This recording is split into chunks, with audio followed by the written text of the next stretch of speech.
Hello. Here we go. Hopefully, Yeah, we're good. Stream's good. We're up and running, guys. Hope you're all well out there. We thought we'd jump on tonight, do a little live. We had a really good day of filming. Lots going on. Yeah, we lots had of a really really good good day of topics today.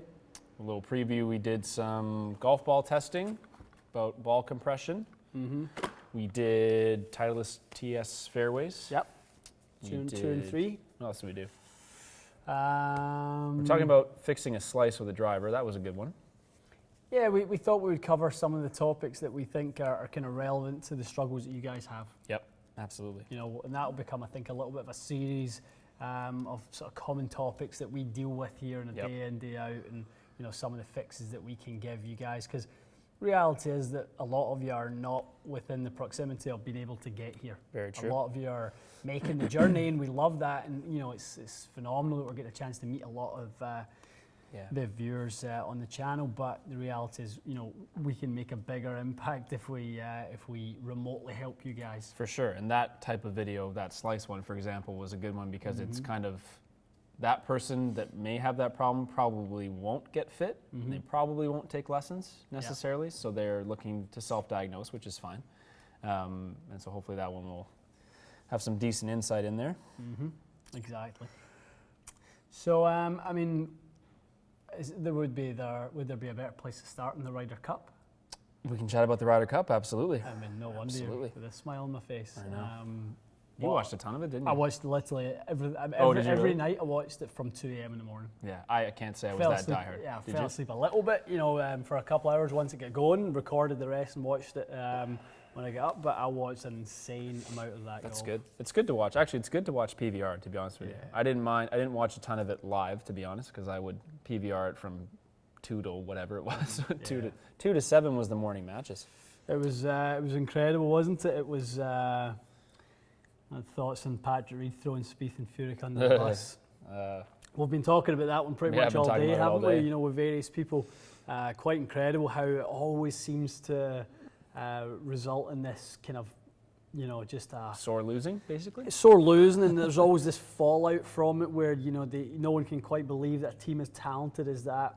You know, only one of the 12 outside the top 20 of the world. Only one right. of the US team. That's remarkable. It is crazy. Well, on paper they should. I just don't think they care, personally. That's my opinion. I don't think a lot of them care that much. I think a few of them do. Yeah, I know. I don't think a bunch You of don't them think do. so? I don't think so. I mean, I think there's some certainly, you know, care, but you look at the Europeans. There's 12 players that care. Yeah. There's one captain that cares. There's Yep. 5 vice captains that care, and Very there's true. 60,000 fans that Yeah, care. exactly. That's a combination that's hard to beat. I agree. When you put that, you know, willingness to win all in one formula. I mean, I've been to 4 Ryder Cups. I've seen it firsthand.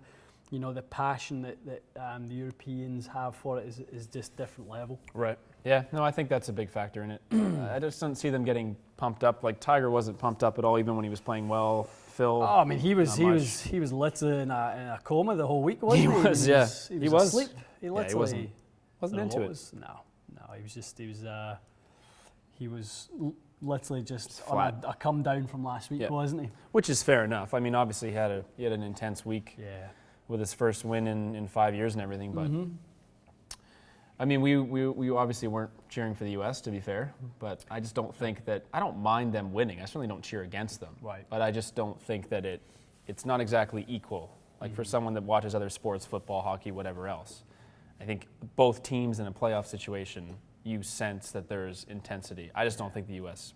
really cares that much.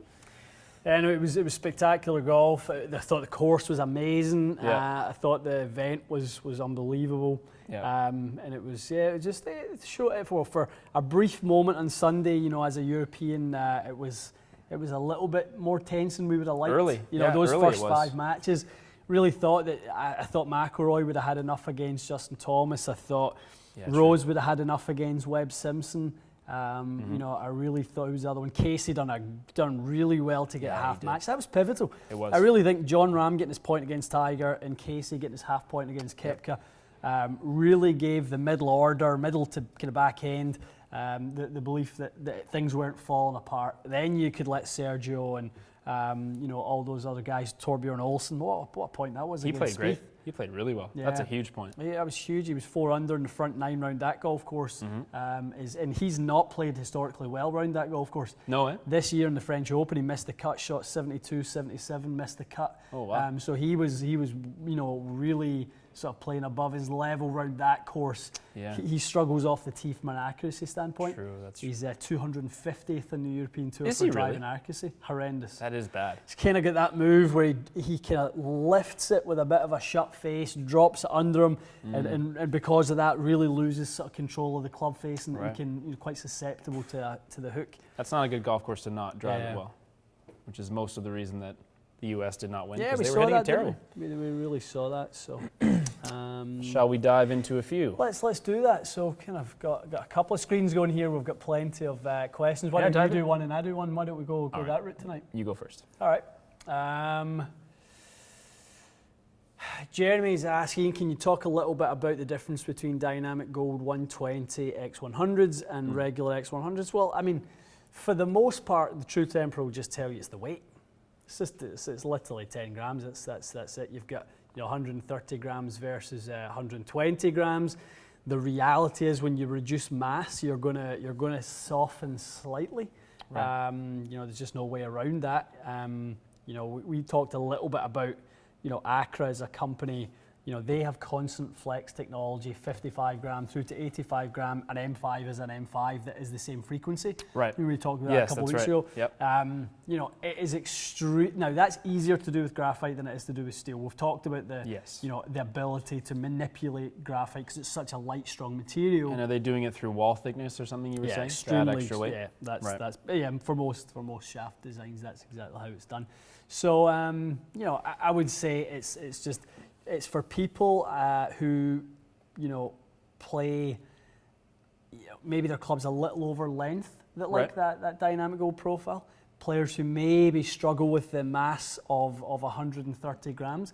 You look at shafts, right? It's heavy. It's really heavy. And there's really been a trend of people moving towards lighter shafts. I think the popularity of Modus 120, which you play, has really been popular. So I think it's just another offering that fits a wider group of people. 130 gram X-Flex doesn't fit a kind of really wide range of golfers. No. So trying to fit that into the masses. And obviously they used to have the Dynamic Gold Super Light, which was about 110, 112 grams.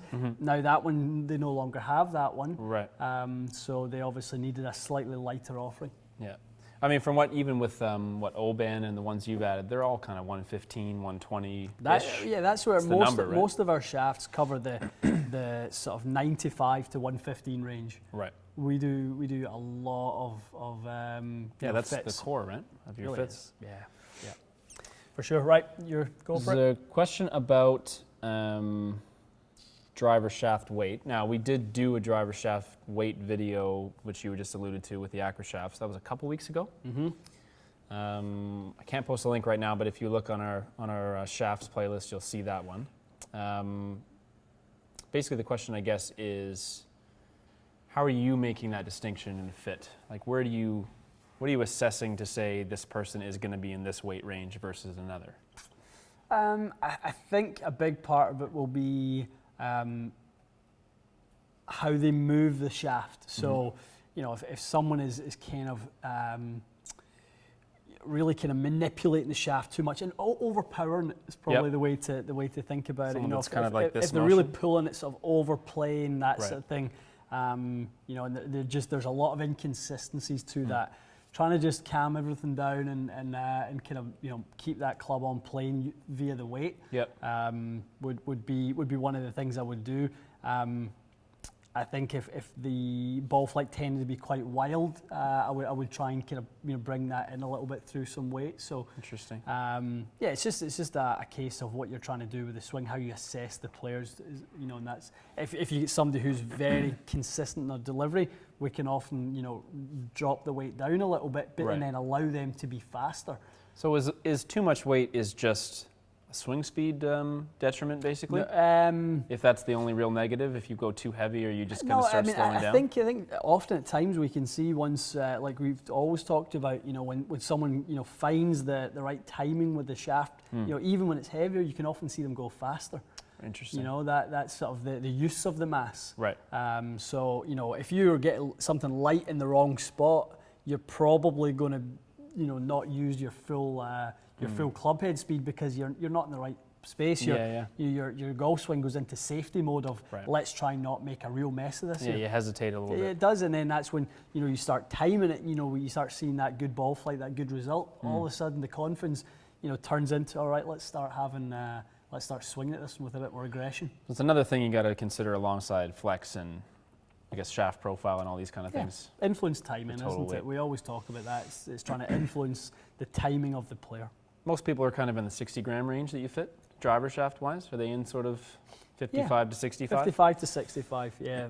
Very few fitting into the 75 unless they've got quite a lot of speed. Gotcha. Okay, let's grab another one here. Let's see what we got. Let me go back here. There's a ton of questions coming. This is awesome. Absolutely. Let's see where we're at. Let's see. How about discussion about compensation for swing flaws with equipment versus correcting swing flaws? That's a good question. Well, it's a very good question. We just did a whole video on compensation. We just done a video on it. So we kind of had a discussion earlier, and we were talking about a video that would really help a lot of players. And we felt like most people who struggle with the driver the most, it's because they slice it. There'll be some people who have the hooks, but more slices than hooks. One of the things that we see when people come in here with a driver that's kind of people have self-diagnosed and they think will help them with that slice is they try and go with like a low spin driver. Right. Because they see the ball with a slice with excessive spin, a la the Sub-Zero, something like that. So something to bring that, you know, spin rate down. Whereas we actually we will approach that topic from a different, you know, a different scenario. So you could go and fix your swing and swing more neutral and then gain control of the club face. But like we said, there's not many people who really want to do that. Yeah.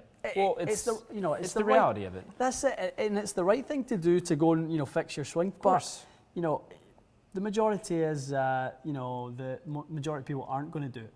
They want to play better golf now. I think if you did, I don't know what the stats are. I used to know them when I was in the industry, but the percentage of people that play golf that don't take lessons, it's got to be over 90-something percent, 95%.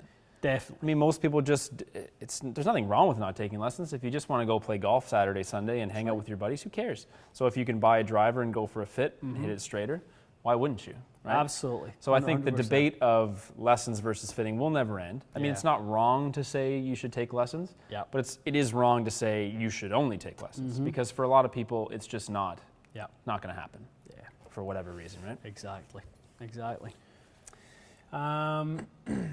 Okay, lots of Ryder Cup questions coming in here. How many events does Tiger win next year? How many top tens? Certainly a lot of top tens if he stays nice and healthy, and you can easily see him capturing probably 3 or so you think wins. 3? Yeah, I would say 2 or 3. Yeah, I think you could definitely see himself get 3 wins in there. It would take an injury issue, I would say, to not have that happen. The way that golf swing is looking, and the way he's kind of found his touch again with that putter, his short game is the best I've ever seen it. It is crazy good. So it's awesome. He'll win some. Yeah. Okay, let's see anything. Zach Oakes. Zach, glad you're enjoying the putter. Zach came in from New York last week and awesome. Came in with Joe and got a Bobby Grace putter and enjoying that one. It's great to see Zach.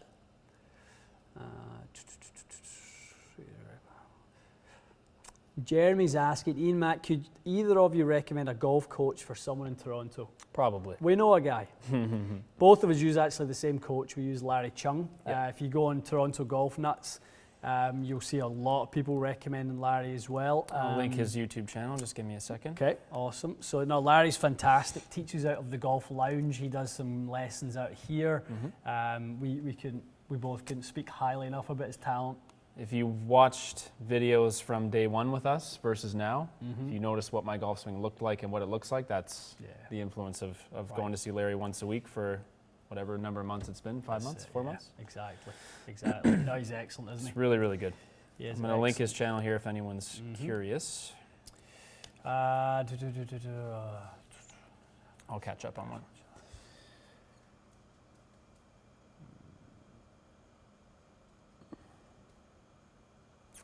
Jesse's got an interesting one there. Guys, I have a driver question. I was hitting the G400 Max on Trackman, loved the ball speed, 180 to 185, but my peak height and launch were very high, 15 launch, 150 to 170 peak height. Yeah, that's too high for sure, Jesse.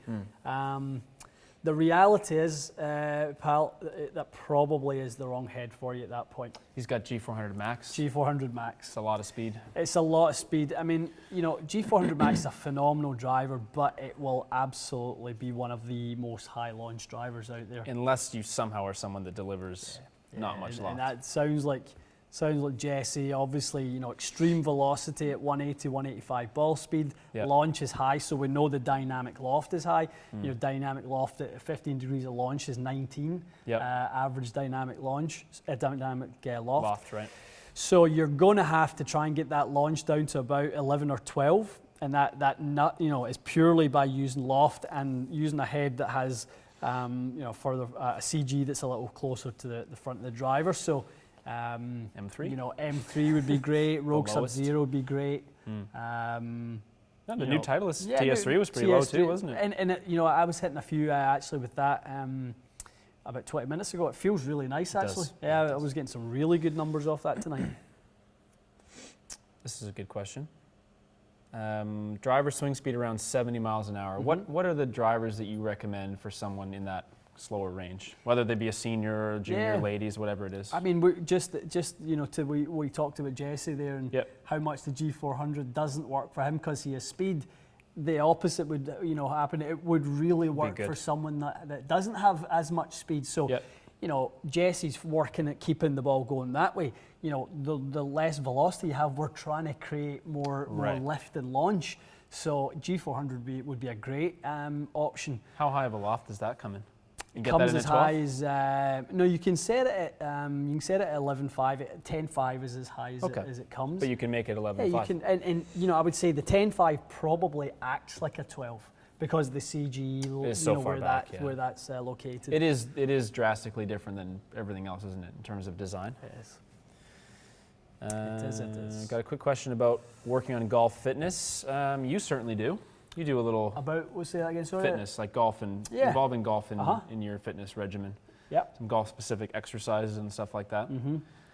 I mean, I've followed various programs, but when I was playing full time, I was doing the Paul Check golf biomechanics program. Okay. So you guys can check that out. It's excellent. Paul Check, the Check Institute is based out of San Diego. So this is his sort of program is based a lot on injury prevention, movement, sort of mobility, strength, but without creating bulk or mass. So it's actually something I've revisited it recently. I'm starting to work a lot more towards getting a little bit more mobile again. Just naturally, as you get a little bit older, I'm kind of mid-30s now. It doesn't become as easy to to get the turn that you used to. Are you noticing a little flexibility loss?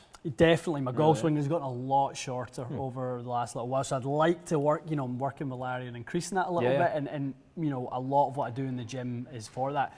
From the speed perspective and trying to also do that, but at the same time get a little bit more speed, it's a lot of leg stuff.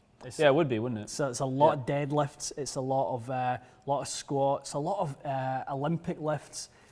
It's basically everything is dynamic as you can possibly make it. Whatever you do, don't do a slow moving bench press. Make even if you get bench pressing, there's nothing wrong with doing bench pressing. You just gotta really do it with kind of real explosiveness. That's a misconception that I have too. Like I'll be honest, I haven't really been on a fitness program in quite some time, but when I was doing it, I read that on many occasions that you need to actually push the weight, like you can't just be slow motion, and I'd really never put enough effort into that. But it makes sense, right? Like, absolutely. What exercise and sports are you doing at like that speed? Nothing. No, I mean golf is as explosive as it comes. You get that club to the top, you have to throw down the accelerator as fast as you every can. sport.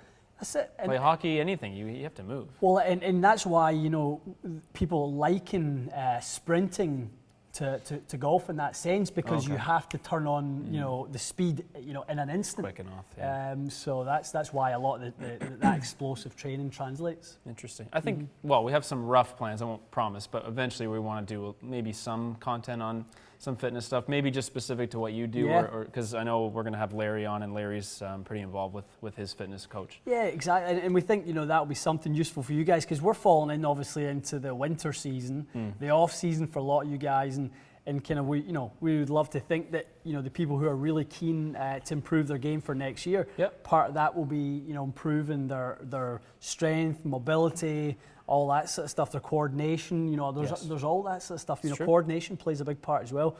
In the check stuff. There's certain alignment things that making sure your body is in correct alignment. So there's a lot of things you can do to actually calibrate your body. Really? Yeah, I stood there. So doing my assessment with Paul Carl recently, and literally I'm thinking I'm standing straight and I'm basically lopsided. Oh, like your shoulders were completely out I'd of probably tilt. be the same. So and everything's obviously from being right shoulder low, and the golf swing. I'm literally standing so so standing far like off tilt. That's funny. There's all sorts of things. My weight's a little bit too much in my toes. And all things that I suffer from in my golf swing. So he recalibrated all that sort of stuff straight away, and that's supposed to reset your whole body.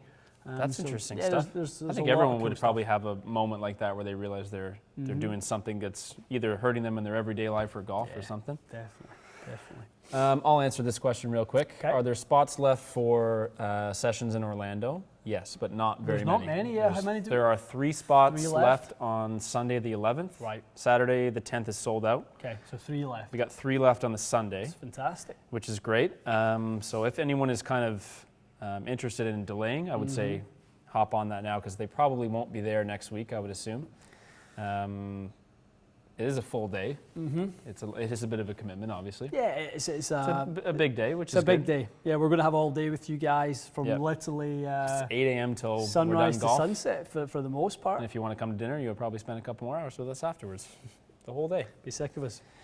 Big shout out to Bandit Baker, who's apparently pickling his liver with a glass of a bottle, probably of Lafroig. He's in Fife.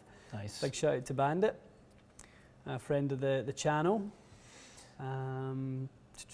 Let's see what else we got here. I got a bunch down at the bottom if you like. Go for it.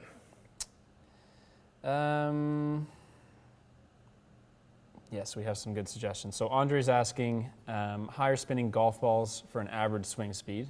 Can't hold the green on an approach shot. We have an extremely good recommendation actually for you.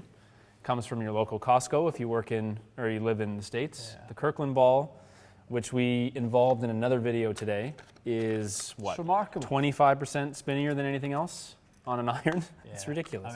It is probably the single biggest thing you could do to increase. Other than I think it comes with this. You can add loft and to increase spin. Yep. But you will lose ball speed. Yes. Going with lots of other golf balls will incrementally change your spin rate. Right. Kirkland will significantly change your spin rate. We saw that today in that test. Your ball speed went from 133 to stayed at 133. Yeah, the ball speed was definitely the same. The same, the absolute same, but you increased your spin by 1,200 RPMs. Which is ridiculous. On a 6-iron. That's ridiculous. And it wasn't a low spinning ball to begin with. Like the Strixon XB is not a high spinning ball, but it's a premium golf ball that has decent spin. Yeah. And it was left completely behind by the Kirkland. What else is high spinning? Chrome Soft is high spinning. Yeah. So if you don't want a Kirkland ball, then those are the two that we've found. Lucas is saying, is your mic off, Matty? I don't think so. Check. I'll check. Oh, before I go, there's a good question I just saw here. Okay. Oh. About PXG, because you do have an idea for that. Well, and when are you guys doing the PXG review? So we've got an idea. What we're actually going to do is we're going to actually do a takeover day with PXG one day. One of my friends is the PXG sort of rep here in Toronto. So he has his full matrix, and we wanted to do a full review, didn't we? Yeah, you were saying bring everything comes in, right? Top to bottom, start to finish. Yep. Let's look at how let's look at the woods. Let's look at. Sorry to interrupt. Yeah. It's because the sound is, we got 2 mics, we don't have it split because it's a live. So if you've got headphones in, you need both, because you're in one ear and I'm in the other. Oh, okay. That's what's happening. Right. It took me a minute to realize that. Usually we have them split. If you got headphones in, put both in, and you'll be fine. Interesting. Yeah, so that's That'll what be we'll cool, do yeah. with PXG. Yeah, we'll look through all the irons, the wedges, the hybrids, which are fantastic, the woods, which are good. The drivers have mixed reviews, but we'll definitely look at it start to finish. We've really only kind of dabbled in it. You tested the new Gen 2 irons, and that is it. Is that all we've done on PXG? We've definitely done no woods. We've not done any woods. Done pretty much nothing, yeah. Yeah. Justin Rose to Honma, Andy Morrison. A couple comments about that. Is that the rumor? Really? He's going to play Honma clubs? It's the rumor. Wow. So Mark King, who obviously was the former CEO at TaylorMade, is now doing some work with Honma. Really? We kind of alluded a little bit to the Tiger sort of problem for TaylorMade in that he's played.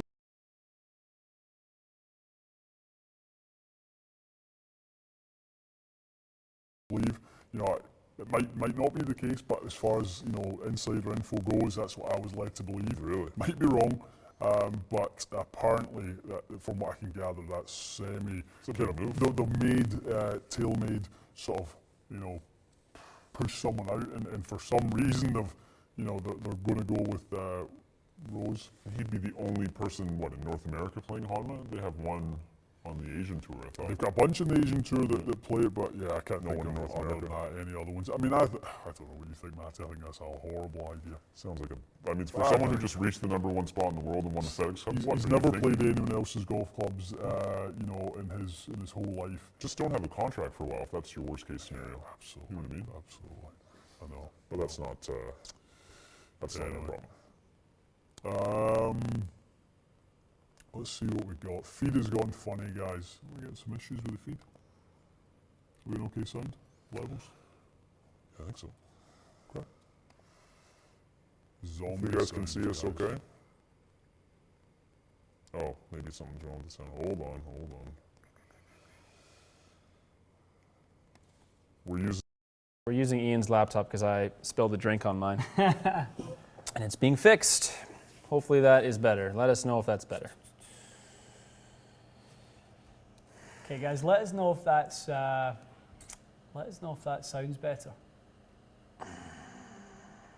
Perfect. Good. I got to listen to this later. Must be funny. Oh, that's amazing. Okay, sorry. There was a question before that. Sound debacle. Hold on. Good question that we've dabbled with ourselves. Is there a way to test golf ball performance in the wind without going outside or on the course?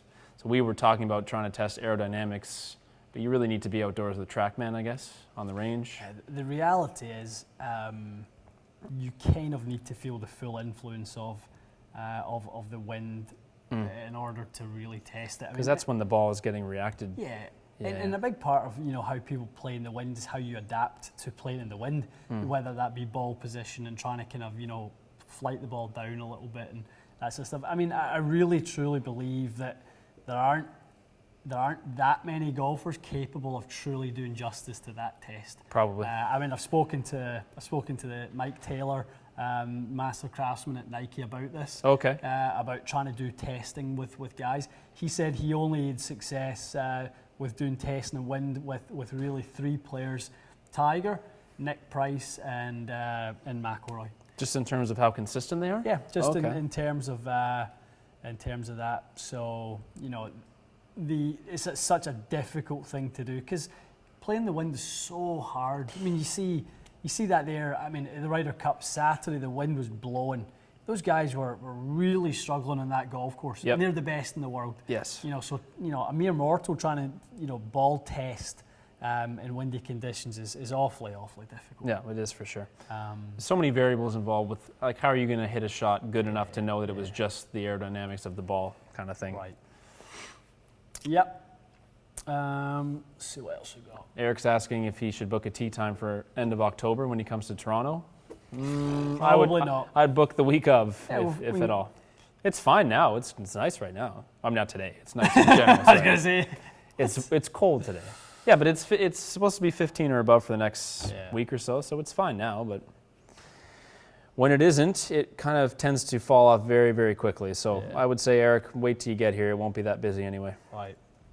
That's a good question. What golf ball would you recommend for playing P790s? So I'm assuming that means they probably don't have enough spin. Mm-hmm. Probably something like Chrome Soft. Chrome Soft. Kirkland 3-piece. Something like that. I mean, assuming the question is Assuming relative that, to not being able to launch and sort of spin it enough, Colin. Yeah. You know, if that's what you're struggling with, maybe let us know if that's what you're struggling with. You know, maybe you're hitting the ball a nice height. I've certainly spoke to, you know, lots of people who have found out. For sure. Yeah. That they're hitting okay. Johnny Turbo, when is the TaylorMade M6 out? Oh. Let's show you those now. Got a little sneaky pick. What? Do you really? Mm-hmm. Oh yeah. M6 irons. Yeah. So when is the product cycle for M3? That was at the PGA show? Is that when they launched it? Yeah, it'll be PGA show. So there could and should be an M5 and M6 driver and everything in January. Yeah. And then what, release PGA February show. kind of thing? Yeah. March? So it's coming. Yeah. I don't know what we said, David. Sorry, while the sound dropped. Sorry, bud. We didn't know the sound was down, so whatever we were saying, hopefully it wasn't too interesting. Colin, launch is good, but not stopping quick enough. Ayrshire golfer. Okay, Colin. Yeah, I mean, I would say Chrome Soft is probably your best bet. You could probably maybe let us know, Colin. Do you know who Pure Forged Golf is in Irvine? Jamie McCormack is a really good friend of mine. I would probably say that go and see Jamie. Maybe get your lofts looked at. Maybe weaken your loft a degree and go to a ball like a Chrome Soft. That could kind of both work in your favour and just give you a little more launch and spin. Yep. So let us know if you know where Jamie is, maybe, and if you don't, we can certainly put a link to Jamie's office in there. Yep. A friend of yours too. Perfectly. Go and see Jambo. There you He'll go. look after you. Perfect. A quick question about TXG merchandise. We're doing a lot of designing the last 2-3 days. Yeah, we've got some good ideas. Hats, towels, head apparel, covers, head covers, ball markers. Really nice little milled divot tools, which are really nice. Those are kind of in the design phase. We're definitely looking to have a bunch of stuff ready for the old Christmas shopping season. That's right. And gift vouchers, obviously, we get on the online store. So if you want to gift someone, a fitting, it's a great gift for Christmas and that type of thing. Absolutely. All the guys on telly, everyone's in the know on here. There's some really sneaky inside information. It is. T. Teds has said, any truth in Hot Metal Pro irons this February? What? I'm not going to say no. You think it's possible? I know it's possible. Oh, you know it's possible. I've seen them. I'm not going to say I've hit no. them. That's funny. We've been asked this before, but iron spin times 1,000. Club number times 1,000 for iron spin. We talked a little bit about that, didn't we? Yeah, is that roughly the case for most? It depends on your speed, obviously, but at average player speed, it's almost impossible. Put it that way. Oh, it is at average player speed. Almost impossible. Okay. Don't create enough. Create enough speed. So you'd have to be very quick. You need to be pretty quick. I would say think of more like 700 to 800 per club. Would be a better for an average swing speed player. Yeah. Somebody was asking who Galvin Green is. Galvin Green is a shirt brand. Yeah. If that was a serious Swedish question. clothing company. Some nice stuff. Yeah. Possibly. Are you wearing a logo one today? Oh, you're not. What one? Your TXG logo. No. You don't have it on your shirt today? Just on your jacket. Just in the jacket. Oh, here's a good question. What hybrids have been your best for mid-handicap players? What best sellers in the hybrid category? This year I will go with probably my favourite hybrid of the years be G400. Really? Interesting. Okay. And then depending on the player, I think you would find M4 really good. I think you'd find Rogue to be really good, but maybe a little more draw biased. The Rogue does seem very draw biased. Quite draw biased. Yeah. Yep. Jared, thank you. Likes your shirts. Galvin Green, always look after me. Galvin and swoosh. I haven't worn a I wore a swoosh last. I wore a swoosh for Tiger. I know. I should have worn one, shouldn't I can't believe you didn't. No, you don't have a red shirt. You I? I told don't me. have a red shirt. To be honest, I don't have a golf shirt that isn't a Galvin Green one. I have two. You do really? I have two red Nike shirts. I could have brought you one. Opportunity my missed. Contract. Wait till he wins the Masters. We'll wear it. We'll wear red from top to bottom that day. Hats and all. Are we sponsored for clothes? Well, I'm certainly not, because I wear a different shirt almost every time. Galvin certainly does have a little deal, which is nice. I'm a Canadian ambassador for Galvin Green. Yep. Which is nice. It is nice stuff. Are we going to do a little bit of logo Galvin on the old shop? We are. That's going to be nice. The stuff is, honestly, I mean, in terms of something for pants, jackets, shirts, there's not much that's as good a line top to bottom. It really is good stuff. Outerwear. The outerwear is ridiculous. Literally the best. I mean, you were saying that, that jacket's I got nice. some new pullovers and stuff, obviously for the cooler season. So it's been great. All right, let's see what we got here. We got lots. Let's go a little rapid fire. Ready? Go for it. Heavier, stiffer shaft help with too much spin. Worry about the loft rather than the heavier shaft. Okay, so not really. No. 919 Tour Mizunos for a mid-handicap player. Are they forgiving enough? No. Probably forged are great. Yeah. No need to do it. No need to go that small. The only thing I would say is if you are extremely shallow. Okay. And you tend to be hurt more by the turf interaction. The forgiveness, you can actually lose more by being stuck in the turf than you can by hitting it toe in the heel. Gotcha. So in that sense, I've actually seen myself fit people who, get the club stuck in the ground. Yeah, you've mentioned that before. Yeah, and I've had a few cases actually recently where, I've had kind of mid-handicap golfers who lose so much by kind of getting the club stuck in the ground that the thinner sole just gets through impact. I think that's something that anyone's really aware of, to be honest with you. I can't see a whole lot of people thinking forgiveness in terms of turf interaction. It's all forgiveness relative to strike, basically. Yeah, I mean, forgiveness, you've got to think of forgiveness like the ability to, hit the most accurate shot possible and minimize ball speed loss on a miss hit. And the turf is a huge factor. If you don't catch it perfectly flush, then the club is getting stuck in the turf. That's a pretty, it's a pretty big obstacle when the club is heading towards it. It's a lot of ground out there. 70, 80 miles an hour.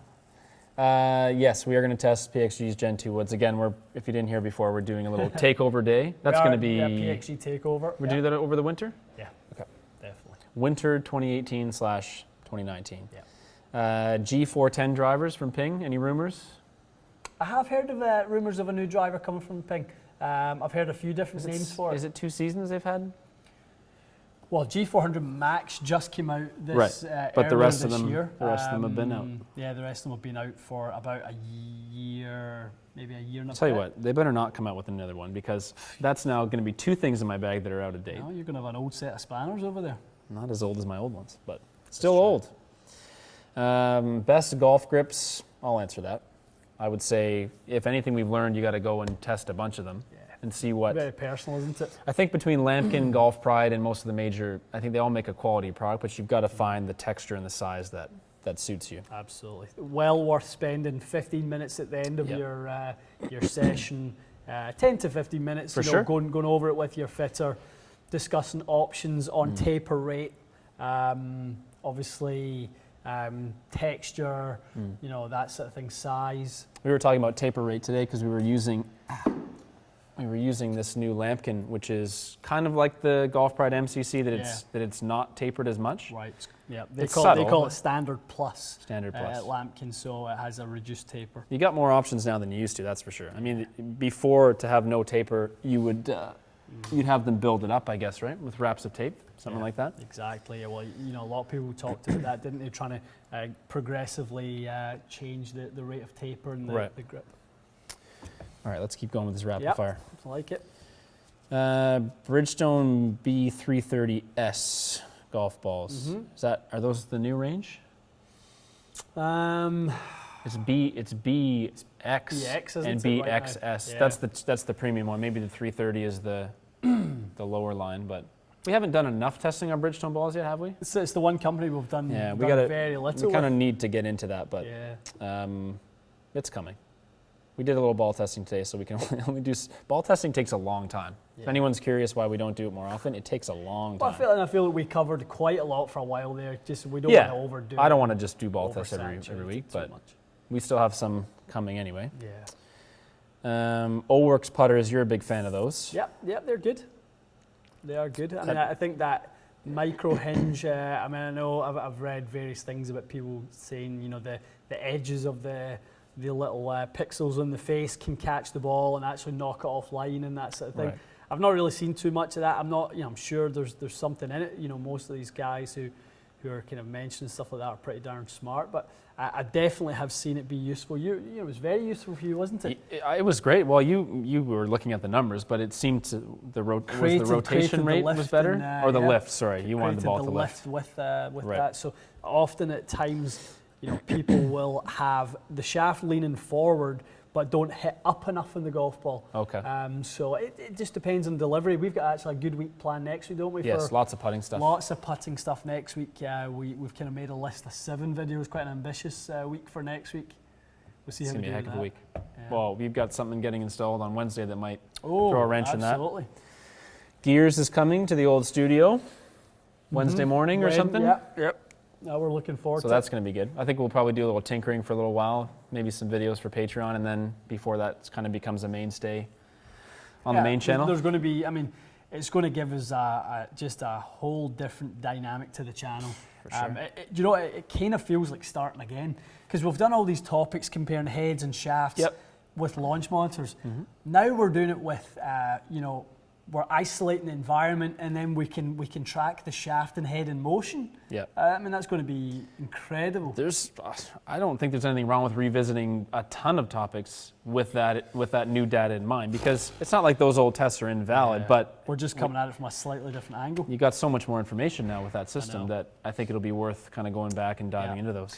Here's a question I'd like to ask you guys. I'd like to ask the viewers, would you guys like us to do testing on TrackMan and Quad at the same time? Oh, a video on both. Yeah, and kind of, you know, give you guys an idea of what to look at. Because I was asking Matt earlier on, you know, I think that there's a lot of you guys work on TrackMan and don't work on Quad. Yep. So, you know, keeping the information relevant to, you know, all viewers, because they measure differently. They do. Radar versus camera. I think it'll be a good, at least one video where we can. Well, it's just good to know how those displays are going to work when you go for a fit. Yeah. What do you think the percentage is, facility-wise? Is it still TrackMan like 70%? You think? I think there's a lot of TrackMan use out there. Yeah. Because, you know, at the end of the day, TrackMan was so dominant until Quad came out. And it hasn't been that long, has it? Yeah. Now there's 2 premium options. There used to just really be one. I mean, FlightScope kind of wasn't really. FlightScope was a small market share by comparison, right? Here's an interesting one. Are you guys considering doing high-end course vlogs? High-end. We are actually considering it, to be perfectly honest. So probably day one going to be in Orlando, I would think. That would be. Yeah, we're going to be in Orlando in a couple of months for some nice weather. Bay Hill. Oh. Do a little vlog at Bay Hill. Will they let us film there? We got a media pass. Yeah, I think they would. In all seriousness, yes, we are actually considering that. Our conversation was, we only want to do it if we can do a better and or different job of it. Yeah. Either of us want, I shouldn't say just me, both of us don't want to just make it for the sake of making it.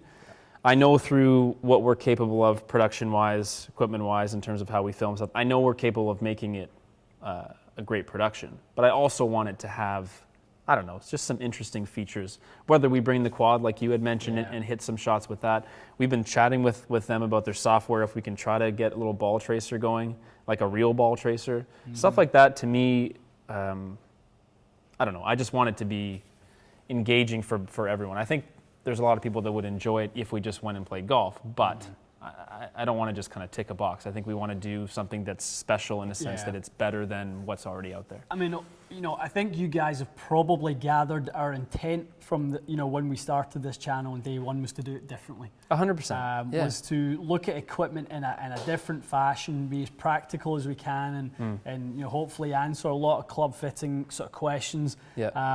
We would like to consider or continue down the same vein For sure. with that, and I think that involves us thinking about how we can do vlog differently. 100%, and I think it would start with certainly not a high frequency of them. I think it would be, we had a chat, one of my favorite shows is Top Gear. I know they don't make it anymore, it's Grand Tour now, but they always did sort of those special episodes where they would go somewhere and do a special episode on that. I think that would be more the sort of the vein we would go down, where we would have some kind of, if we visited a cool course like Bay Hill, or if we visited a cool course in the GTA, of which there are tons obviously.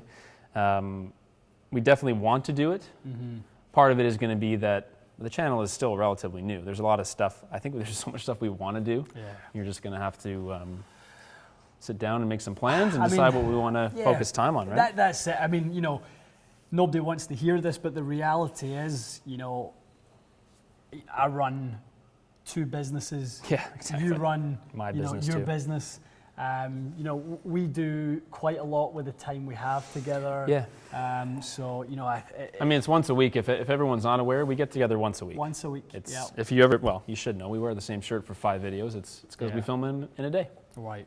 So well, the future is the future. We don't know exactly what's going to happen. I think as things have progressed, we have spent more and more time on this, the better it seems to be going. Absolutely. So there's no doubt that as things progress, we'll just dedicate more time to it. Yeah, I think so. We you know, we would like to. I think we know we see the value in it. We think it's you know, we would like to continue to do different stuff. I think Gears is going to be big. You know, test robots, swing robots, phantom cams. Like today, we done a test on golf balls. You know, the golf ball compression. Yeah. All I can think about while we were doing that is that, you know, how much I would love a phantom cam down at Impact, because we saw a very significant result from the test, and it's a result we've seen a few times, and I would love to have shown that difference on the compression. It would be visible. There's no doubt it would be visible. That, you know what, a little teaser for that. We've got some ideas about doing a shoot, maybe like renting a bit of that kind of equipment for a couple of shoots. Originally that was kind of a Patreon goal, but we're going to hopefully do that maybe a couple weekends, do a couple of shoots. It's quite a machine. I think when I first talked about it, I thought, we'll finance the Phantom camera, we'll bring it in. It's worth about 200 grand by the time you buy everything. So I know. I think if we get a bunch of topics lined up. What are you smiling at? What did I say that everyone's laughing nothing. About? I'm just saying, Top Gear for golf. I know. Well, that's my dream. I would love. I've been saying that for 8 years with different clients I've worked with. That I don't want to copy that show. It's just such a great. Think about. I don't like cars that much, but that's a great show. I think golf is kind of missing that little bit of. No, I love Top Gear as well, and I think Top Gear for golf is pretty much would be the idea, wouldn't it? I think we're sort of in that vein already. I mean, obviously that show has a bit of a bigger budget, but one day at a time. One day we'll get there. Who's Clarkson is the question, though. Who is Clarkson? I don't know. Hopefully neither. He is hilarious. Yeah, he's nuts. But he must be an absolute nut on set. He must be. What else are we missing on here? A couple people asked about SkyTrack.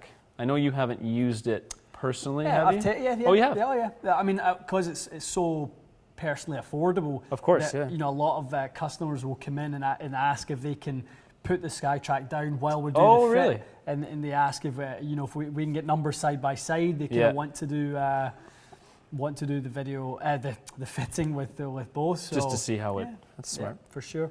I see a ton of one length questions coming in here. There's tons. So I spoke with the Cobra rep actually last week. So one length 2019, he's just got his hands on his samples. Oh, next year's models. Yeah. Okay. So we are actually going to get it within the next probably couple of weeks. Oh, okay. But we'll probably be handcuffed by the embargo by Cobra with regards to when we can actually release it. He no longer has his one length set, right, because at the end of the year he obviously clears out his old stuff of to bring in the new stuff. So as soon as we can do our one length testing within the next couple of weeks, we'll do that. It's got to be the absolute most requested thing since we started doing this channel. In fact, I'm pretty sure that within 2 weeks of starting, we were asked to test one length. Right. So it'll be a long overdue. Yeah. I mean, it'll be interesting.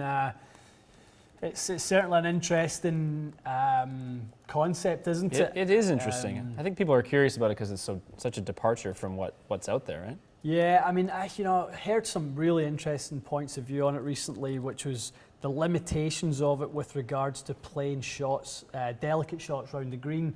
When your lie angle is 73 degrees, or not so much, this isn't a one length thing, but when your lie angle is 73 degrees and you're playing your pitch and wedge the length of a 7-iron or 6-iron, whatever he plays it at, right?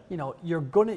I mean, how are you going to play those shots where you need to get the handle down and really retain the loft and play those sort of delicate shots around the green? You have to relearn all that stuff. I mean, his short game, when he gets on a course he's unfamiliar with, talking obviously Bryson DeChambeau, is horrendous. I mean, at Eastlake, the first 2 days, he had no idea what to do in that rough. He was. No, it's true. He was definitely not quite. But how long has he been playing one length irons? It's been a few years. Yeah, absolutely. Like college. Adele made him a set, I believe, or he had a set of Adele's, back a while back. Oh, okay. Yeah. What we got here? A couple more Justin Rose comments about Hanma. That's crazy. I would never have guessed that in a million years. Yep. What's this? Any chance you could do a course vlog with overhead drone cams while you play? Maybe, but I have to pilot the drone, so. We could probably, well, we've spoken about as the channel grows and having someone to help us both. Yep. Someone I can trust with my my drone as well. Yeah, someone with insurance. Yeah. No, 100%. We're going to need to get that type of help if we want to be on this side of the camera together. We need to do that. So, yeah, that will certainly be part of the growth. 100%. That certainly by next summer, we will have someone that can help with that for sure. And I think it'll coincide well with, I guess, developing some new topics and some new content next season. Definitely. We're going to get to as many of these as we can, guys. Bryson is weird. He's a bit weird. It's a bit weird. Yeah, he's a different cat, isn't he? But he does have two PGA Tour victories. 3? 4? 4. I think he's got 4 now. He's three this season. Memorial and 2 playoff wins this season. I mean, it's kind of hard to argue with that, isn't it? David, I think one length is great for the irons, but with the wedges. Yeah, I mean, I think it works for some people and kind of, a struggle for others. I've seen people struggle with the gapping. Yeah. I've seen people kind of struggle with the short irons. It's certainly odd playing a wedge that long. How long is the wedge? 6-iron length or 7-iron length? 7-iron length. That's weird. Yeah, that's pretty weird. Yeah. Is gears useful for fittings? That is a great question. I would like to ask you the same thing. Is gears useful for fitting? It's hugely useful for fitting. In fact, what do you plan to do with it in your fittings? Because I know you have some ideas. Yeah, no, we have some extensive ideas. We actually have a few different ideas how I want to use it. All of it will involve not negatively influencing the player's reaction to seeing what they see in terms of the data. Okay. Right, so when I used to work for TaylorMade, and we obviously worked at the Mat Lab, and we used to get part of the experience was to get the player suited up. So we weren't using a system as advanced as gears. Okay.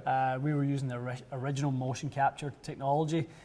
So what we would see is people would see their avatar on the screen and go, oh geez, my elbow's doing this, my hip's doing that, okay. and then they would spend the rest of the session, you know, worried about how their swing looks. For sure you would. And you know, it was actually detrimental to the testing process. Yep. So I will definitely work on a process that eliminates that completely. It's the only way that it can add value. We have to keep the focus on testing equipment rather than swing. And I think you'll probably develop it as more of a, I guess, sort of an advanced fitting option for the player that wants to come in and just blueprint their entire game. They want to know everything data-wise about their swing. They want to know everything data-wise about their club performance, and then from there, you know, recommend me, because I know your final vision is sort of, it's not just club fitting, it's improving with a coach, it's fitness, it's all these types of things. That's it. It's kind of the approach of coming here to just get everything you need to play better golf. That's right, and that's the ultimate goal of this whole thing is to kind of provide an environment, an ecosystem for golfers where you can attack improvement from multiple different avenues. Yep.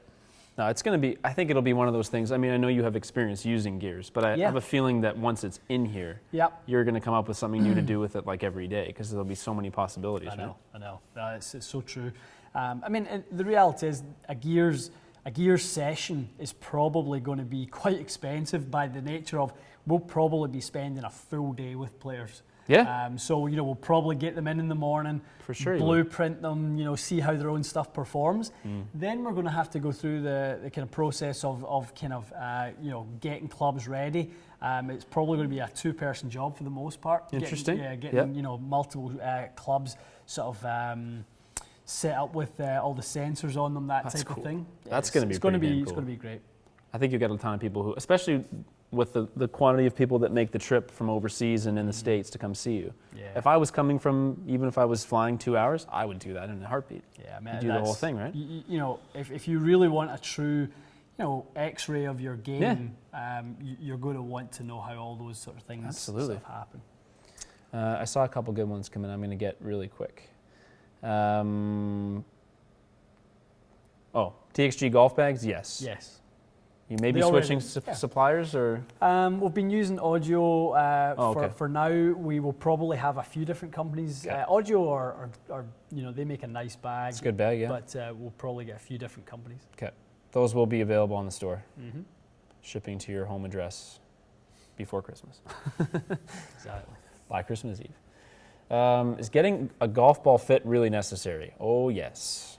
Well, yeah, I mean, what's your take on that? Because obviously, I mean, I'm clearly with yes, but you've probably seen some things in the last little while that are fairly mind-blowing. I would say it's got to be in the top 2 or 3 things that I've learned since I've been here in terms of the degree to which it makes a difference. Right. So having been in the industry, obviously I know that a ball that's cheap doesn't spin like a Pro V1 around the greens. I get that. But the amount to which you can change distance through launch angle, compression, spin, all these different things. Hitting my golf ball and then hitting a Kirkland today and watching it spin 1,200 more, like that stuff is insane. I don't think 90% of people are aware of just the degree to which, well, I even said to you before we came on the air, I said, isn't it insane that there's almost nothing you can do with clubs reasonably that makes as much difference as picking up a Kirkland ball right now? Like, it's nuts. It's nuts. The amount of ball flight difference you can make. So. And the same with AVX. Like and AVX is the opposite. The opposite. If you need spin to go in the opposite direction, AVX can just slash the spin rate on those high lofted clubs. Totally. We saw that in your wedges, didn't we? We saw that in the wedges big time. Yeah, the wedges were like what, 8,000, something like that. Yeah, and you're normally 11 or 12. 12. I mean, if you go through the whole process of getting clubs fit, you've invested a lot of time and money, and those clubs fit you well. If you then say, screw it, I'm going to play the pinnacles I found, behind the driving range, you've taken all of that optimization and literally thrown it out. Because the difference between a premium ball and a non-premium ball, and then even balls within those categories, can be so significant that you could misfit yourself just by using the wrong ball. Absolutely, you can. That's so true. It's such a good avenue for us to give the player who struggles with spin some more spin. For sure. Isn't it? It's amazing. It's amazing. How hard is it for you to give someone spin without losing distance? 1,200. It's ridiculous. There's no way to do that. You gain 1,200 RPMs of spin. without sacrificing A thing. an iota of ball speed. No. So you created more lift and you had a better angle of descent. Interesting. David, was Tiger just tired? Go to bed early, surely. Fire you up. He was tired. I don't think you can overestimate how much that Tour Championship. And that's wrong. Not the Tour Championship. The British Open, the PGA, then playing Firestone, then playing all the playoff events, Agreed. culminating in that one massive emotional moment that was East Lake. You can't imagine what that is for a guy who's played as little golf as that. For sure. Who literally wondered if he would ever hit another golf ball again, what that must have involved. Then, like he said, he never had a chance to think about it. Straight to the Renaissance Hotel, where they had to sign a bunch of autographs, straight from there onto a plane in France the next day. Yeah. Like, good luck. There was absolutely no time. He was even saying, like, the media and I guess the tour winners, just commitments to sponsors right after you win. He said he was basically put in front of 15 different media entities and do all your interviews. Listen, no one's crying for Tiger. No, for sure not. No one's crying for Tiger. But that's why he was tired. But the reality is, you're going to be on a massive come down. Yeah. Because like we said, you're not Ian Poulter. No. The Ryder Cup means 10 times more to Ian Poulter than it does to Tiger Woods. That's just a fact. I think what's clear is that the Americans are better friends and they enjoy spending time together, but I don't think that they were as pumped up and they weren't able to.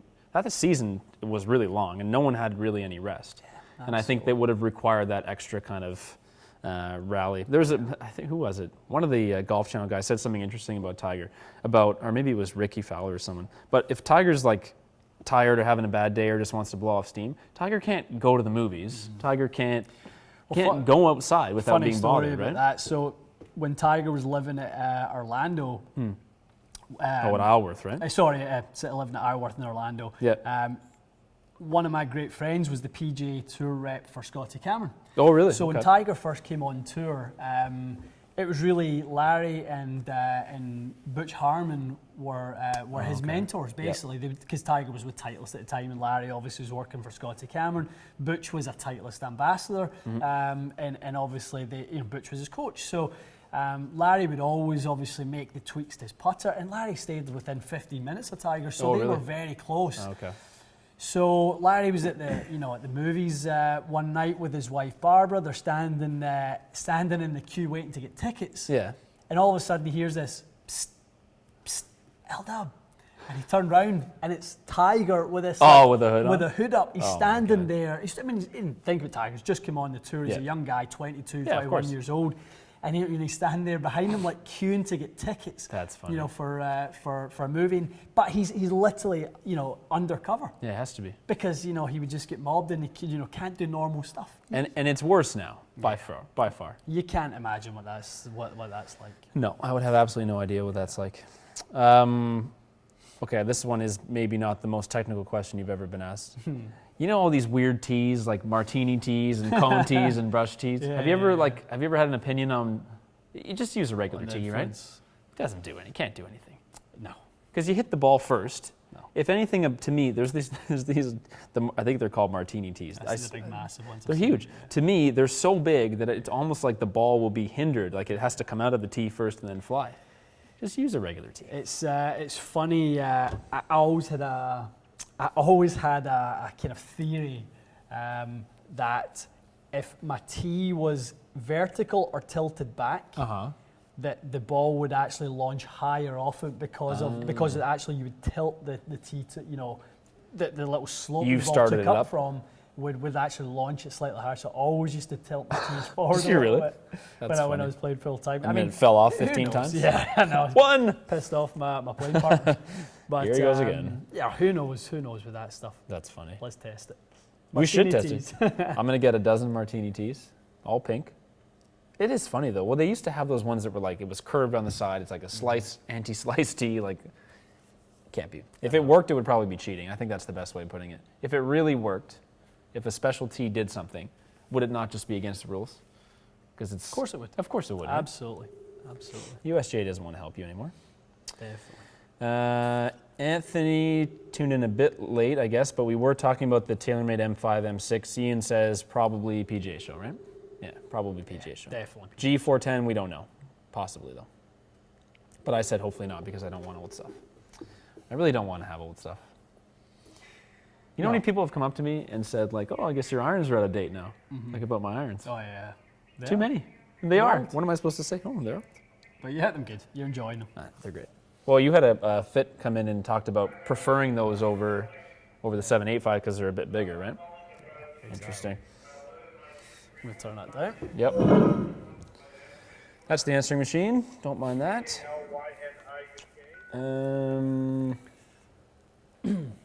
This is a good question. Actually, I've found this too.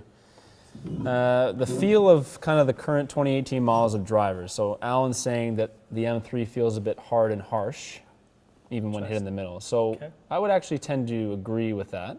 I would say the the Rogue is a firmer feeling driver. My ping, I think, is very soft as long as you hit it in the middle. The new Titleist is quite a kind of a softer feeling hit. What else have we got? What am I forgetting? Titleist, the major player I'm forgetting. TaylorMade, Callaway, Cobra. The Cobra actually Feels is good, doesn't it? It's pretty good. Yeah. A little firm, but not anything crazy. Yeah, I mean, obviously these things.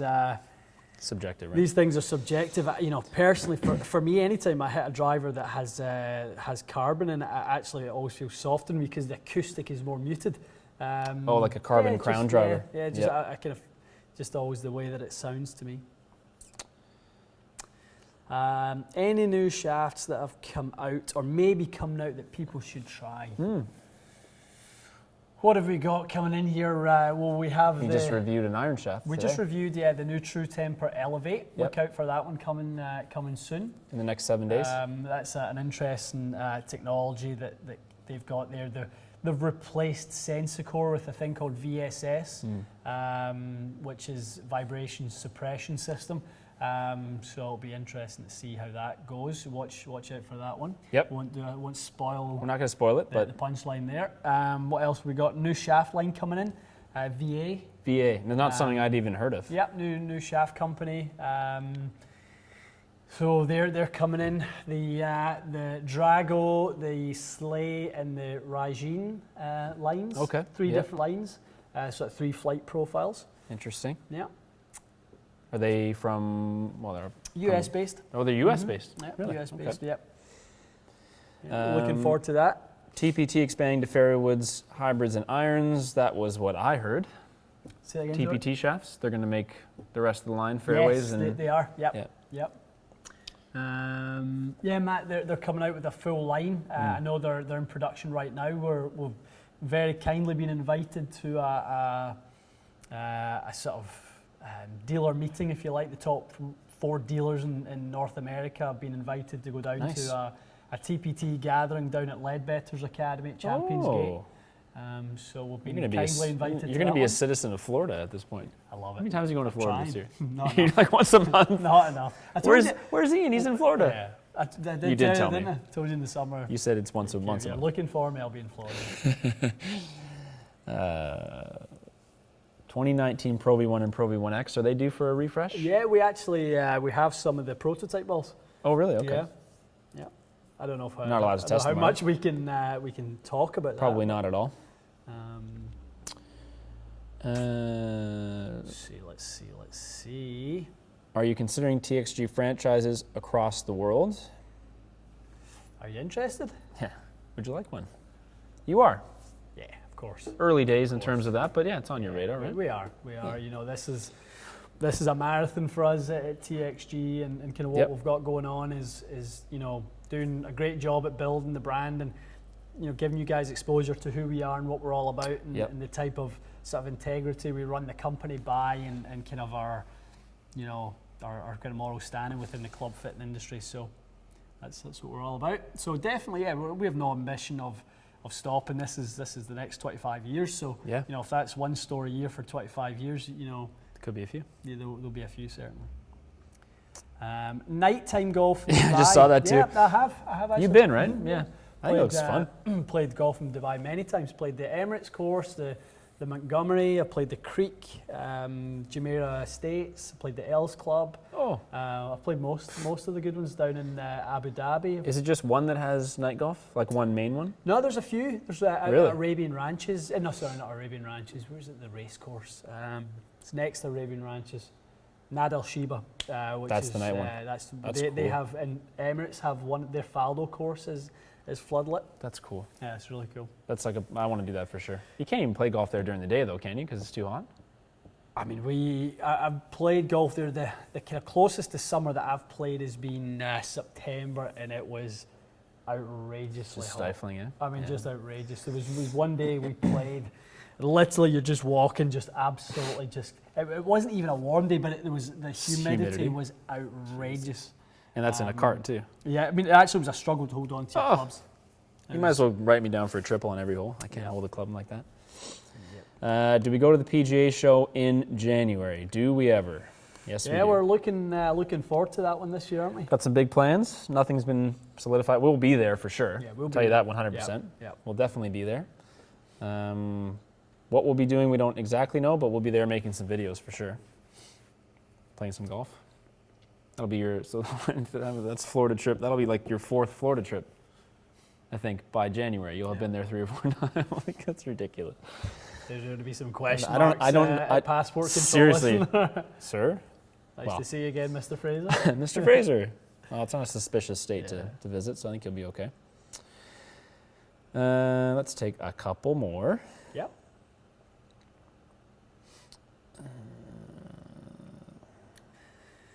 Gordy Golf, please provide a store in Scotland. Oh. What part of Scotland would you like the store? That's, if there's any people watching back in the homeland, where do you think would be the best place to put a store in Scotland? What's the most populated city in Scotland? Is it Glasgow? Glasgow. Well, and Glasgow's pretty central to the whole thing as well. Is it, yeah? Yeah. Only an hour from Edinburgh. It's not too far. Is that all it is? An hour, right? Yeah, east to west. Yeah. That's the thing about Europe. I think that would be hard. I don't know how you've adjusted to it, but in Canada, to drive to another city like Ottawa is 4.5 hours. That's right. You want to drive to Vancouver, it's going to take you 3 days. you know what I mean? You can drive. Well, that's the thing. I mean, the amount of times ridiculous. when I was obviously at TaylorMade, I would drive down to Newcastle, drive to Leeds, Manchester, drive to London, for the London Golf Show, things like that. Drivable. It was no problem. I know, it's crazy. There was a couple of, Wesley was asking, can we send you guys swing videos to analyse? I really wish we had, the time to kind of do that. We get so many videos and emails and that type of thing. We have a platform for it through Patreon. Yep. It's I believe it's our Diamond membership, or Platinum membership.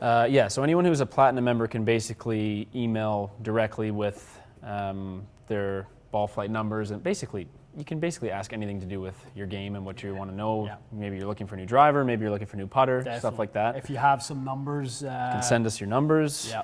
And so it's Ian and the team, Ian and Cam and Mikey and Mac and Alan and all the guys here answering your questions based on your years of knowledge of fitting, basically. It's basically a good option for someone who can't come. That's why we set it up. Yeah, if you can't come to exactly Toronto, what it is. you can basically get an online fitting experience. Yeah. And it's important to say that Patreon is a monthly subscription, so basically it's ongoing. You basically consider your ongoing fitting help. If you make some changes throughout the year. That's the thing, if you make changes and you want to let us know how it's going and there's maybe subsequent tweaks, the idea is that we're an ongoing support system for you guys in your game. Yes. That would be the idea behind Patreon. Obviously the kind of there's a cost associated, but it's pretty. It's not overly expensive on a monthly sort of fee, if you like, and we're more than happy to look at your numbers and help you guys out through the sort of process. For sure, and important to say that Patreon, aside from offering those services. That's how Gears was funded. That was how Gears was funded by Gears you guys. was from Patreon, which is amazing. Amazing. And that's the future of kind of all these big projects, Swing Robot and all the other stuff we have planned. Yeah. That's where it comes from. So yes, it is. Obviously, we provide value back to you in the sense that you kind of are just paying for a membership, but you do contribute to sort of the bigger picture of 100%. of what we want to Part accomplish. of the family. Yeah, exactly. TXG sessions in California, yes. That is actually next on the list after Florida. Yeah. When are we thinking? I think we were thinking December, but we're probably getting a little tight for that. Probably January if you're not in Orlando for some other reason. Yeah, January would probably be a struggle just with us being at the PGA show. Oh yeah, so, true. Sorry, that's wrong. We are.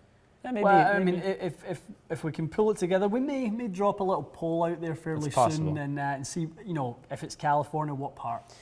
I guess it's going to have to be southern probably at this, kind of time of year, I would guess. I'll tell you what, you guys that are California natives, let us know. If there's any viewers on from California right now, we'd love to know what part we should visit. If we came in December, what's the best area to visit? Yeah, I think we would do it. We just have to. There's a lot of planning involved, so we're doing our first one November 10th and 11th in Orlando. Yeah. We could definitely pull one together for December. I guess we'll have to think about it. I think we were planning to, and it's just the year's kind of gotten away from us a bit. Well, I mean, we're just flipped into October, so I mean, this is kind of when we announced TXG Sessions Orlando. 2 months out, so we would probably need to announce it in the next little while. Just as a little teaser, we have a fantastic. This is ridiculous. Yeah, are you gonna tell them? Well, no. But yeah, I knew you were gonna tell them. One of the companies has approached us, and they're basically offering us a free gift for everyone who attends the next TXG session. So Accra were huge, so kind to help us with shafts for the first one in Orlando, and there's another company stepped forward and said they love the idea and they want to help us with a gift to all the attendees of the next one, probably in California. So a gift. It's not a box of chocolates either. It's a little higher value than a box of chocolates. It is pretty good. So let's say if it's not December, we'll be there early next year at some point. Yeah, February or something like that. Hawaii. Well, maybe another year. Jerry Nolan, I discovered my putter sweet spot is not opposite the alignment line towards the heel. Please recommend putters that are lined up to the sweet spot. I mean, we talk about a few people have asked about that actually. Multiple times. Yep. I mean, I've tried to make that a point in all of the putting videos we've done, Jerry, that the centre of mass, the true centre of mass is not always in the symmetrical centre of the object. Yep. It all depends on what else is going on. If we had 2 hosels and 2 shafts, in the putter, it would be where the alignment is symmetrically, but the reality is we don't, so it's always going to be heel side. So there's no, I guess a lot of people have asked us, is there a putter or a putter company that's aware of that enough to say, okay, our alignment line looks crooked towards the heel, but that is in fact where you should hit the ball? Well, there's, even roll, for example, if you actually look at the 2 bumpers on the 1.2 even roll, which is kind of like a Newport or Answer shape, the bumper in the toe is bigger than the bumper in the heel. So they actually have weighted out the putter, so they've kind of dealt with the geometry. It is a weird thing to actually. I've been doing it since we did that video. I'm on the golf course and I'm looking at the putter and I'm going, oh, that's not right. So I'll move it a bit, put it in the heel. But you're right though. It feels a lot more solid if you just catch it that little fraction out there. Let's, Danny, a follow-up to my original question about how to figure out dynamic loft. If I have an 8.5 degree driver, I'm hitting upper at 3 degrees. Does that mean my dynamic loft is 11.5? Well, here's what we'll do. It's a good question. It's a very good question. The answer is no, and I want to see how many smart guys we've got out there who can figure out why that is. Do you want a driver to describe this? We can, but let's see if there's any. Let's see if there's any someone's going to know viewers that know why that might not be the case. I think I might know. Well, go for it. No, I'm not going to embarrass myself. Sorry, let's read this again. 8.5 degree. Okay, I have an idea, because I'm assuming that would mean that the driver, you haven't changed the amount of loft you're presenting at impact. Yeah, because it's loft in motion, isn't it? Yeah. So high in the face adds dynamic loft. So we've got a curved face, Right. right? We've got shaft deflection. There's a lot of variables. There's shaft deflection. You've got a curved face. There's multiple variables going on here. So if you could deliver 8.5 degrees of loft at 3 up, then yes, then it would be 11.5. Yeah, I mean the thing is we're gonna be able to answer a lot of these things when we get gears, and we're gonna I think you guys will see a massive amount of the impact that deflection plays in terms of creating loft. Yeah. I mean, it's massive. I mean, we talk about all the time, drivers that are 9 degrees. Sure, it's 9 degrees in the middle, but the top of the drivers, 10.5 and the bottom 7.5. Right. So if you're consistently hitting the bottom end of that driver, you're maybe accessing a loft that's about 8.5 to 8.2. If you're hitting it in the upper part, you might be accessing 10.5, somewhere like that. So, knowing that your strike location, knowing your deflection, all that sort of stuff, it's going to be really interesting. How much shaft acceleration versus the shaft working. Shaft never really works in trail deflection, but it can certainly not be working in as much deflection. There's about 7 miles an hour difference between a shaft that's working in full lead deflection and one that's not. Really? Yeah. That's crazy. It's crazy. So where do you put all these sensors when you use gears? Are they on? They're on the head, they're on the shaft. Really? Yep, so everything in motion. Huh. Yeah, that's going to be interesting. Yep. Half sumo, toe droop, yeah, for sure. The way the mass will pull. I mean, the shaft will bend every way in which you allow it to. So, that will be in lead, that will be down. There'll be some twist involved in that. So there's so much that goes on, and then obviously like we're talking about where you strike it. So that can be, like we see when we see these slow motion impacts. When impact occurs, it actually deflects the head downward. Right. So we've all seen probably slow motion images of irons, and they come in. They're not all that steep. Then impact occurs naturally. Then that's when the head will then deflect downwards into the turf. Some interesting stuff. Yeah. All right. Do you want to take it? How do you know all this stuff, Ian? I don't know. How does he know all this stuff? I know. No idea. That's all he does. Yeah. Years and years of study. that and goes to Orlando every month. Okay, let's take one more question.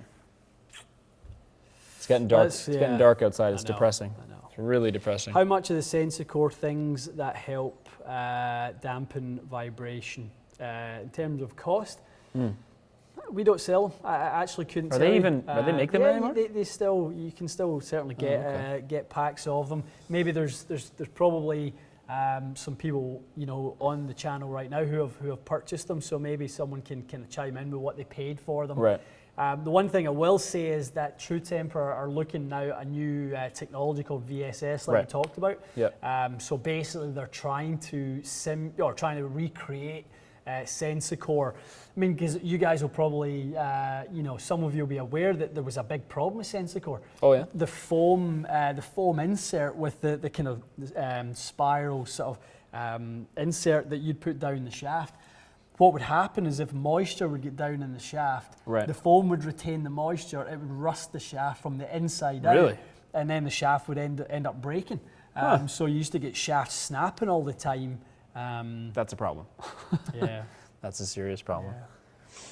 Yeah. Okay, sorry. Willie's got a good question about gears. Uh-huh.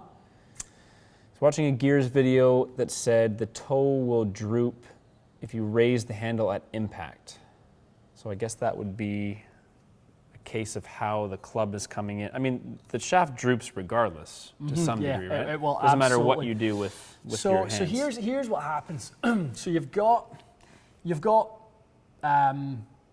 two objects with X amount of mass. The dominant mass will always win in motion, right? So this is the, obviously has some sort of flexibility to it. So the center of this is the dominant mass. This will try and align with that. Right. So if the head is going to try and align with the shaft, it obviously has to pull down in order for the mass to align with one another. So the mass of the head is trying its best to get in alignment with the mass of the shaft. Right.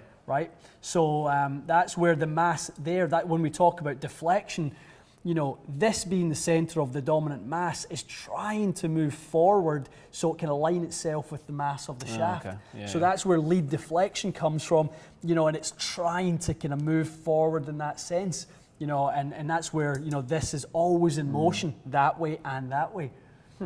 So that's basically what's trying to happen. Maybe that's something we can dig into a little bit. No, that's interesting stuff, kind of hearing stuff like that. But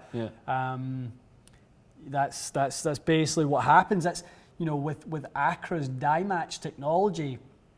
So if we have a head that is wider front to back like a driver, and then narrower with a fairway wood, obviously the bigger head is going to create more deflection because that shaft has further to go.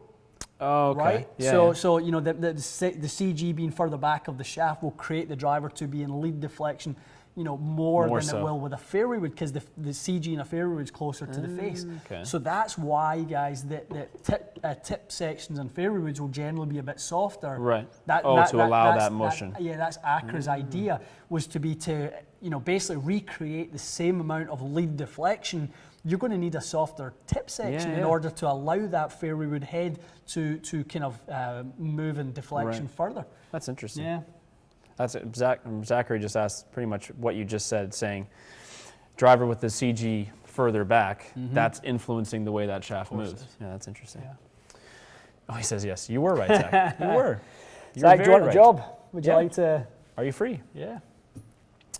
All right. You had enough. Never. I literally could do this all night. Someone just said one more turns into another 10 minutes. It was actually only 7 minutes. Yeah. All right, fine. We really love it. Let's go. One more. We were blabbing for a while and I missed probably 100, so let me find one.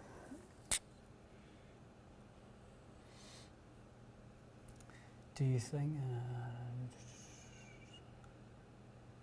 you should do less events or do more events that are less serious? Why can't the pros just have games that are fun, laugh and smile a lot? It's just serious when they play the game. You know what? When you looked at the U.S., they were not having fun at all. Do you know what though? It's the Europeans didn't look like they were having much fun at Hazeltine either. Very true. It sucks losing. It does suck losing. No one likes to lose. It's no different than playing with your buddies, and when your buddy's having a good day, he's a great guy to play golf with. If he's having a bad day, he's a nightmare. It's no different. We're all the same. That's what it is. Like, who wants to play with somebody who's playing bad? It's awful. The US, the US team have had a miserable run. I mean, when was the last time they said that they had won in 25 years ago. Soil? 25 years ago. That's tough. 93. Where would that have been, at the Belfry or something like that? I think it was. I think it was. No. Yeah, you fly all the way overseas. You're jet lagged. You packed this into your schedule, and then you get whooped, and you fly back home. I can see why they're maybe not too excited about it. No, for sure. For sure. All right, guys. Thanks for tuning in. This was probably one of our better live streams in a while in terms of attendance, which is good. Yeah, it's certainly one of our longer ones. It's great. We're going to cut it off before we reach an hour and a half. I know. Just barely. This is good stuff. Lots coming out this week. I think we alluded to a bunch. We've got. So we started today with what did we start? TS2 or TS fairways. Fairway woods. Yep, they were great. We really enjoyed those, didn't we? They're extremely good. I think they're really good. TS2 and TS3 fairway woods, guys. Loved them. Great performance. Very good. So that was one. Then after that, we done the Elevate. The new Elevate True Temper Iron Shaft. We reviewed that. We tried it in Matt's Gamer Head, the Z765. Yep. Compared to his Modus 120 TX, compared to 2. Then after that, we done. What did we do after that? We done the ball. Oh, yeah. We done golf ball compression. We did compression testing the super soft Wilson Duo versus the Srixon XV, which is fairly firm compression. Right. So basically, kind of an introduction to what ball compression does. Let's call it that. Yeah, That's pretty much some what really interesting results off that, didn't we? And then we snuck in a little shocker with the Kirkland. That was really crazy. That was interesting. I don't know why I forgot about how crazy that ball is, but it's crazy spinny. And then we rounded today off with the test about how much you can reduce someone's slice just by changing the driver. Exactly. That one I think is going to be really interesting. I think so. Hope so. I am shocked that we were able to standardize it as much as we did. Guys, that was my fear. I thought, I don't want to be swinging different every time, but it worked out purely by luck. Let's be honest. It worked out really nice. We wondered how valid you could make that test for somebody who's a non-slicer, but the reality is we can't afford based on you fixing or adjusting your club path the way you did, and you guys will see it. Matt's it's not like he's slashing at it, making some kind of weird move at it. You were just aligning yourself down the right-hand side where you were encouraging yourself to hang on to the face. Yeah. That's all it was. And then we made an adjustment. We increased the rate of rotation. You'll see it in the measurement of the face closure.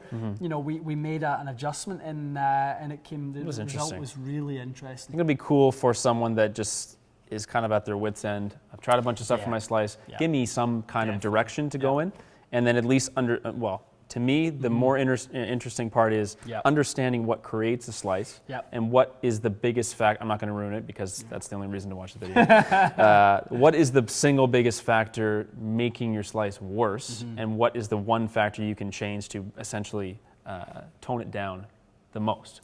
Not, believe me, we didn't say anything about the golf swing in this video. We're not fixing anyone's swing. Nothing about wrist angles, nothing about face angles, all that sort of stuff. We just take somebody who has a face that doesn't do the right thing. Yeah, and they swing across them. I know.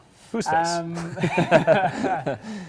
So one last thing, guys, we're working towards that 25,000 subscriber. Had a couple questions about when that's happening. Right. It's happening when we get to 25,000. The contest for the full bag of Srixons with the custom shafts is going to come once we get to 25,000 subscribers on the channel. Remember, add 2 friends, or as many friends as you want on the Facebook and Instagram page, and you'll get multiple sort of entries into the competition. If you haven't already subscribed, that's one way to do it, and recommend the channel to as many people as you can. I think the more exposure we can get for this thing, the bigger the opportunity becomes, and the more information that we can sort of provide. A ton of people have chimed in and said, I can't believe how good that prize is. Let me get in on this contest. You know what? Your odds are not that bad. It's not like there's going to be 20 million 100%. Entries. It's not like winning the lottery. So. And a few people have asked if they could be fit for it. I'm more than happy to do that fit myself. I'll personally do that fit for whoever wins the contest. If somebody wins it and they're sort of within traveling distance of coming in. Come on in. If not, I'll happily get on the phone with whoever it is and talk you through the process. We'll do whatever it is. So. Awesome. Subscribe, add us on Instagram, add us on Facebook. Yeah, tell some friends for us. Tell some friends, as many as you can. Tell about 5,400 friends for us. Is that where we're at? Something like that. Something like that. We're approaching 20,000, which is amazing. Nuts. I mean, it's amazing. It's not like we're disappointed with that, but definitely. Get a little milestone hopefully by the new year. When is it coming out? When's the slice video coming out? When do we think? I don't know. Some point. There's some point this week. It'll be out within 7 days for sure. Within 7 I don't know what order I'm going to put them in, to be honest. We filmed a bunch of videos, so. A batting order, so you'll see. That is going to be a popular one. Maybe I'll edit that first. We'll see. I'm not going to give it away. All right. Full surprises. Guys, thanks really again. appreciate this was great. Watching. This was awesome. We love doing these lives. We really do. We appreciate all the questions, and really feels like a great little community we've got going. So many familiar names. So it's there great. is a lot of familiar names. Really appreciate you joining us. All right, and hopefully we'll see you guys again very soon. Yeah. I know I say this every week. Maybe next week. Next Monday, we've got Canadian Thanksgiving, so we need to try and figure out what we've got going on. I don't know. Yeah, we'll probably be here. We'll see. I do my family stuff on the weekend, so we'll see. Cool. Okay. All right. Thanks, guys. Guys, good night. See you soon.